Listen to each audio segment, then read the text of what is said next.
तो ये बहुत मायने रखता है, बहुत इम्पोर्टेंट है।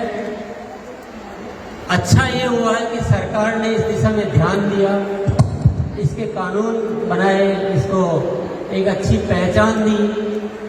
ये एक हमारे लिए बहुत सूचना अच्छी है, अन्यथा ये बहुत चुनौती का कार्य है। ये इसमें बहुत सारी चुनौतियां हैं। आप सब ने बहुत संघर्ष करके ये मुकाम हासिल किया, ये आसानी से नहीं हासिल होते। बहुत सारी संस्थाएं इसमें कार्य शुरू करती है, पर कुछ ही होती है जो आगे बढ़ पाती है। इसका मतलब कोई तो चुनौती है, इतना आसान तो नहीं है। इसलिए आप सभी बहुत बहुत बधाई के पात्र हैं। मैं बस एक निवेदन आप सभी से करना चाहूँगा। यहाँ पर बहुत सारे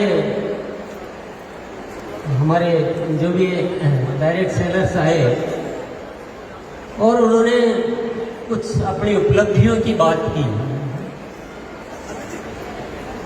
कि मैंने ये इसमें हासिल किया। मैं एक ही अनुरोध करना चाहूँगा, ये डायरेक्ट सेलिंग में जो उपलब्धियां हैं ये बाय प्रोडक्ट है, ये अपने आप आएगी। इसकी ज़्यादा आपको फिक्र करने की और जिक्र करने की कोई ज़रूरत नहीं है। थोड़ा इससे ऊपर आइए। फिर देश के बारे में कौन सोचेगा? देश की जिम्मेदारी लीजिए, समाज की जिम्मेदारी लीजिए। ये जो उपलब्धियां हैं अपने आप आती रहेगी, बहुत आएगी, बहुत बड़ी बड़ी आएगी। लेकिन सबसे बड़ी जरूरत है इस देश का विकास करने की। इस देश की बहुत सारी समस्याओं को हम अपने माध्यम से दूर करें, स्वास्थ्य को अच्छा करें, आपस के प्रेम भाईचारा को ठीक करें। इतनी जो नफरतें, इतनी लड़ाई झगड़े, इतनी जो बातें हो रही इस देश में, उसको ठीक करने का माध्यम है डायरेक्ट सेलिंग। जब इससे इतना बड़ा किया जा सकता है तो हम छोटी चीजों में क्यों इतना मशगूल हो जाते हैं? तो मैं सब आप सबसे क्योंकि एकत्रित हुए तो आज उस विषय पे बात करने का मौका है। इससे सब कुछ किया जा सकता है। इससे शिक्षा को सुधारा जा सकता है, जीवन मूल्यों को सुधारा जा सकता है, आपस में प्रेम भाईचारा पैदा किया जा सकता है, मानसिक तौर पे हम मजबूत हो सकते हैं, हम खुशियां बढ़ा सकते हैं, जीवन से दुखों को दूर कर सकते हैं। जब सब कुछ कर सकते हैं तो व्यक्तिगत स्वार्थ छोड़ के अगर देश हित में हम काम करें और सब मिलजुल के करें, हमारे आपस में कोई प्रतिस्पर्धा नहीं होनी चाहिए। हमें प्रतिस्पर्धा है जो अभी डायरेक्ट सेलिंग को नहीं समझे हैं, उनसे प्रतिस्पर्धा है। आपस में प्रतिस्पर्धा करना ये बिल्कुल भी न तो जरूरत है न ये उचित है। हम सब मिलजुल कर एक ताकत बने और देश के लिए कुछ कार्य करें। सरकार अपने स्तर पर कार्य करती है, सामाजिक संस्थाएं अपने स्तर पर कार्य करती है, लेकिन डायरेक्ट सेलिंग इंडस्ट्री जो कर सकती है, शायद आप इशारे में मेरी बात को समझ रहे होंगे, सबकी अपनी अपनी सीमाएं होती हैं, सबके अपने अपने दायरे होते हैं, लेकिन ये इंडस्ट्री ऐसी है जिसकी कोई सीमा नहीं है। ये सीमाओं को लांघ चुकी है, ये सीमाओं को पार कर चुकी है।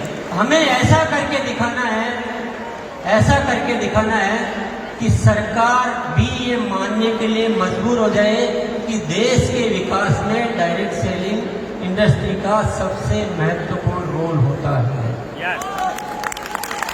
अपनी नीतियां बनाते समय हमें भी याद किया जाए, जितने भी सामाजिक समस्याएं हैं उसके लिए डायरेक्ट सेलिंग इंडस्ट्री को याद किया जाए, उनको बुलाया जाए कि देश में ये विषय है, आप लोग थोड़ा मदद कीजिए, आप हमारे साथ आइए। तो थोड़ा बढ़कर सोचिए, थोड़ा बढ़कर सोचिए। हम इनकम का जिक्र तो कर देते हैं, लेकिन क्या पहले दिन इनकम आ जाती है? क्या सबको आ जाती है? इन सच्चाइयों को छिपाने की कहीं जरूरत नहीं है। जो मेहनत करेगा उसको इनकम भी आएगी, जो नहीं करेगा उसको नहीं आएगी।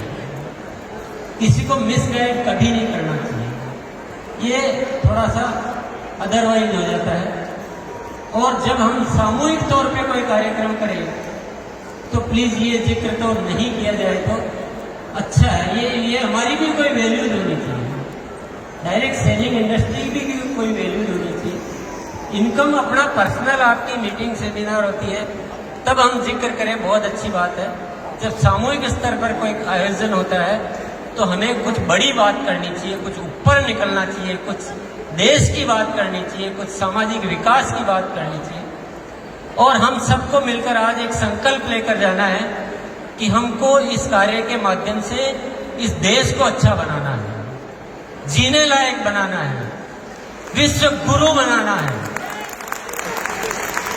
तो यही मेरा आप सबसे अनुरोध है।